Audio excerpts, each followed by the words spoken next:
All right, let's jump right into this explainer. Today, we're unpacking a really fascinating and honestly highly unconventional take on mental health, crime, and just modern society as a whole. We're basically throwing out these standard medical textbooks here to look at a systemic philosophy. Think about it. What if individual suffering is actually just a massive, glaring symptom of a collective societal disease?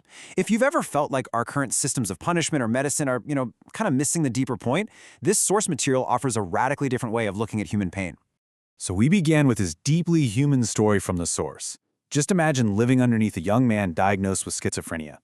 During the night, he's experiencing these intense hallucinations and literally banging on the walls with a blunt object. Now, most people would naturally be furious, right? But instead of anger, the neighbor feels this profound empathy. I feel sorry, they noted. They recognize that this young man is just completely isolated, lacking any real opportunity for communication or care from his family, let alone the wider community. And that single powerful observation prompts a really massive question. How should society actually fix this? Because what do we do right now? We generally just try to lock the problems away behind closed doors, or, we heavily medicate the symptoms just so the person is quiet. But the source argues that by doing this, we're completely neglecting the macro-level research required to actually solve these issues. We leave that deeply embedded underlying root completely untouched. Okay, let's move into Section 1, Sacrifices of Our Society. This perspective completely flips our usual understanding on its head. It suggests that individuals facing severe mental illnesses, or even those driven to criminal urges, well, they aren't random anomalies. They are literal sacrifices. In this view, they aren't just sick individuals existing in a vacuum. They're acting as living, breathing symptoms of a much broader societal sickness, a sickness that every single one of us is participating in. They're carrying the visible weight of our invisible societal failures. It's kind of like a check engine light for humanity. The core point is captured perfectly in this quote.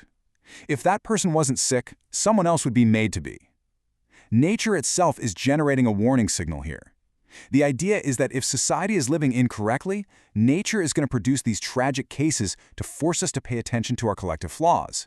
So if we just hide the current patient away in a facility without actually fixing that underlying societal flaw, the environment will simply generate a new patient to take their place. Wild, right? Which brings us to Section 2. We are all patients. Now we have what we traditionally think of, the clinical patient. These are folks hospitalized with recognizable physical or severe mental ailments. But the source introduces a much broader category alongside that, the societal patient. This includes highly educated university professors, wealthy CEOs, famous celebrities, and everyday professionals. The whole argument here is that if you are internally suffocated by your life, if you're constantly frustrated and struggling to find meaning, you are fundamentally a patient too. You just haven't hit that clinical stage quite yet. So, when these seemingly successful societal patients hit a wall and life becomes just unbearably difficult, where do they turn? Well, they don't usually go to a regular hospital. Instead, they instinctively seek out spiritual leaders. They head out to temples, churches, religious retreats, sometimes even shamans.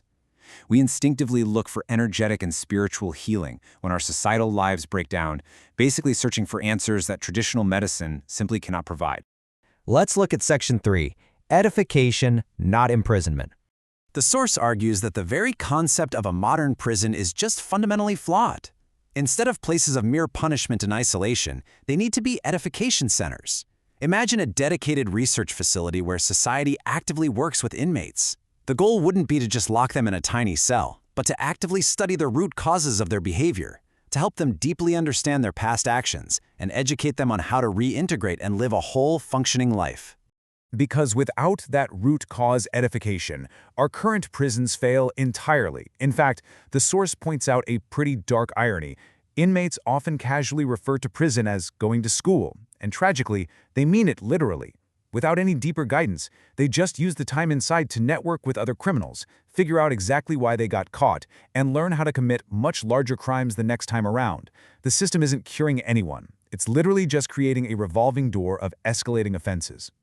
Moving on to Section 4, the limits of religious healing. Here's where the source really challenges spiritual institutions. Because traditional religious leaders haven't systematically studied the actual modern root causes of societal pain, their hands are kind of tied.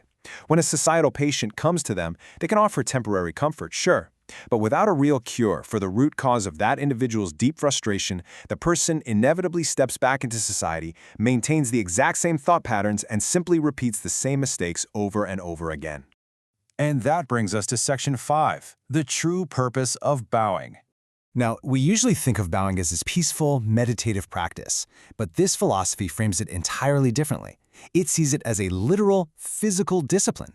It's meant to act as a physical check on arrogance.